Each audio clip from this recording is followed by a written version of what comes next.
কিভাবে মৃত্যু হয়েছিল শ্রীকৃষ্ণের আর কিভাবে তার বংশের বিনাশ হয়েছিল। শ্রীকৃষ্ণের দ্বারকা নগরী মহাভারত যুদ্ধের 36 বছর পর ডুবে গিয়েছিল। দ্বারকা নগরী ডুবে যাওয়ার আগে দ্বারকার যাদব বংশীরা নিজেরা মারামারি করে নিজেদের বংশের বিনাশ করে। সমস্ত যদুবংশীর মারা যাওয়া আর দ্বারকা নগরী সমুদ্রের নিচে ডুবে যাওয়ার দুটি কারণ ছিল।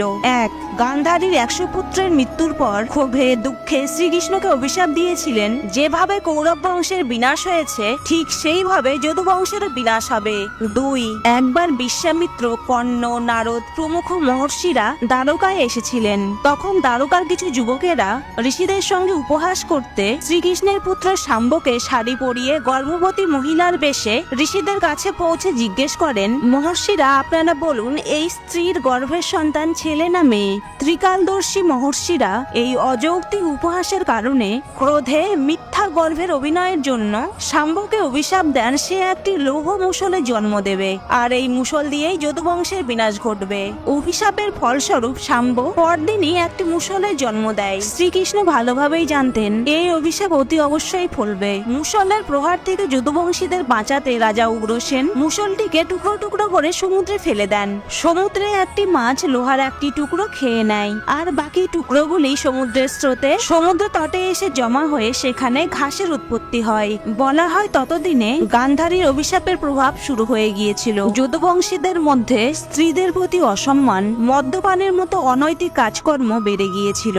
একদিন হঠাৎই যদুবংশীরা সমুদ্র তীরে নিজেদের মধ্যে ঝগড়া করছিল। ঝগড়ার মধ্যেই অনেকের হাতে অস্ত্র না থাকায় সমুদ্র তীরের ঘাস তুলেই নিজেরা মারামারি শুরু করে। এই ঘাসগুলি হাতে নিলেই তা লৌহ মুষলে পরিণত হতো। এই লৌহ মুষল দিয়ে একে অপরকে আঘাত করে। নিমিষেই দেখতে দেখতে সমস্ত যদুবংশের বিনাশ হয়ে যায়। এই ঘটনার পরে বলরাম নিজের বংশের বিনাশে মর্মাহত হয়ে হতাশ চিত্তে নিজের দেহত্যাগ করেন। ভ্রাতা বলরামের দেহত্যাগের কথা শুনে শ্রীকৃষ্ণ মর্মাহত হন এবং বুঝতে পারেন তার বৈকুণ্ঠ যাওয়ার সময় হয়ে গেছে। এরপর তিনি জঙ্গলের মধ্যে একটি গাছের নিচে শুয়ে পড়েন। একটি জেলে সমুদ্রে মাছ ধরার সময় লৌহ মুষলের টুকরো ভক্ষণ করা মাছটিকেও ধরে আর মাছটির পেট থেকে পাওয়া লৌহখণ্ডটি দিয়ে সে একটি ধারালো তীর বানায়। এই ব্যক্তি পূর্বজন্মে ছিলেন বালি। পূর্বজন্মে অন্যায়ভাবে মৃত্যুর বিচার পেতেই এই জন্মে তিনি জরা নামক শিকারী রূপে জন্মান। মুষলের খণ্ড দিয়ে তৈরি এই তীর দিয়ে জরা হরিণ ভেবে ভুল করে শ্রীকৃষ্ণের পাদপদ্মে বাণ চালায়। এরপর শ্রীকৃষ্ণ ইহলোক ত্যাগ করে বৈকুণ্ঠলোকে ফিরে যান। বলা হয় এই দুই অভিশাপের কারণেই দ্বারকা নগরীর পতন ও যদুবংশের বিনাশ হয়েছিল।